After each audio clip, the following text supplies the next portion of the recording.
Selamat pagi saudara dan sahabat dimanapun Anda berada. Senang berjumpa di dalam One Verse a Day.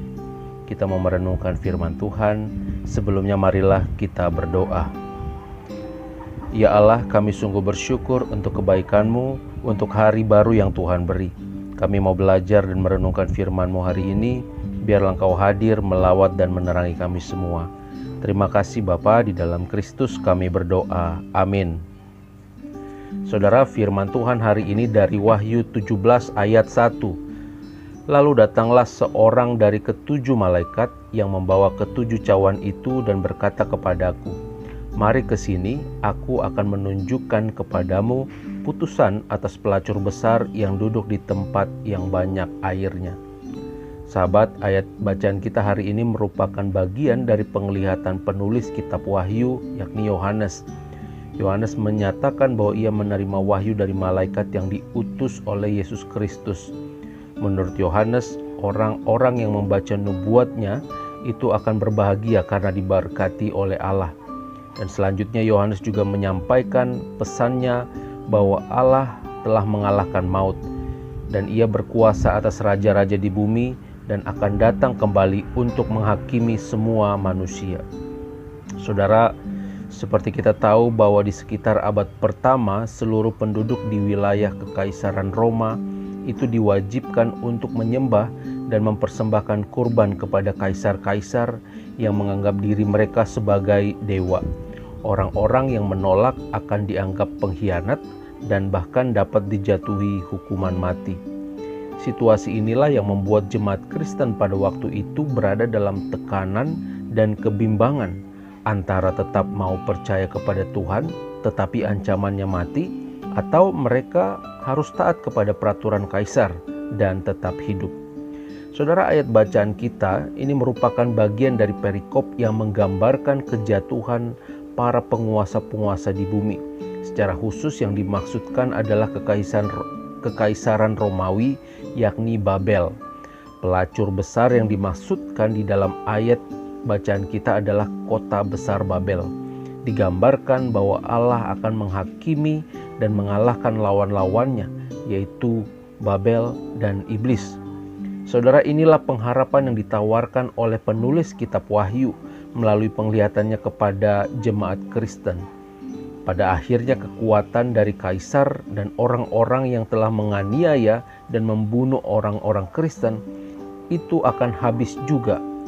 Kesombongan dan keserakahan, kekuasaan dan kekejian itu tidak akan bertahan sampai selamanya.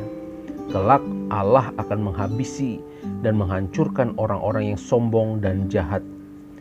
Saudara, dalam sebuah kisah diceritakan pada suatu hari banyak kata kecil sedang berlompatan dan bermain di antara bunga-bunga yang tumbuh di sisi sebuah kolam. Sekawanan ternak lainnya sedang merumput di dekat situ dan seekor sapi yang besar tiba-tiba masuk ke kolam untuk minum. Kakinya yang besar turun dan masuk ke dalam lumpur dan menginjak tepat di tengah-tengah katak-katak yang sedang bermain tadi, sehingga menewaskan beberapa katak. Ada seekor katak kecil yang selamat segera berlari kepada ibunya dan menceritakan peristiwa yang mengerikan itu. Ibunya berubah warna dari hijau menjadi kuning karena marah.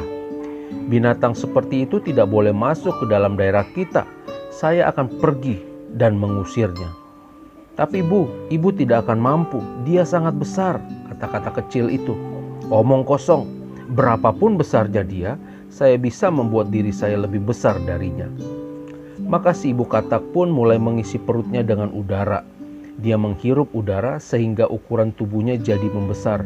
Kemudian sambil menahan nafasnya dia bertanya, "Apakah makhluk itu sebesar ini?"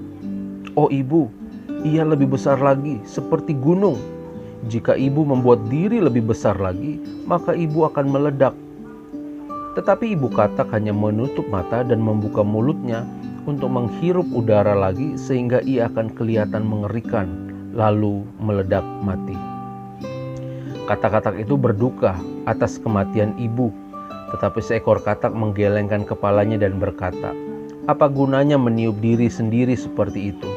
Meskipun ia menjadi kelihatan besar dan sebesar musuh itu, tetapi ia hanya berisi angin. Saudara, Tuhan tidak suka dengan orang-orang yang sombong. Orang sombong hanya membangun sesuatu yang sia-sia. Ketika kita membangun kebesaran dan kekuatan kita di atas hal-hal, di atas harta yang dapat binasa, apalagi mendapatkannya dengan cara yang jahat dan tidak sesuai dengan kehendak Tuhan, maka cepat atau lambat semuanya akan habis. Tetapi berbahagialah orang-orang yang mengandalkan Tuhan dan mendasari kehidupannya di atas Kristus serta berjalan di dalam kehendak Allah. Meskipun ia menderita, mengalami tantangan di dalam menjaga iman pengharapan di dalam Tuhan, tetapi orang-orang tersebut kelak akan mendapatkan mahkota keselamatan yang dianugerahkan Tuhan. Kiranya Roh Kudus menyertai, menolong, menerangi kita di dalam memenuhi panggilan tersebut.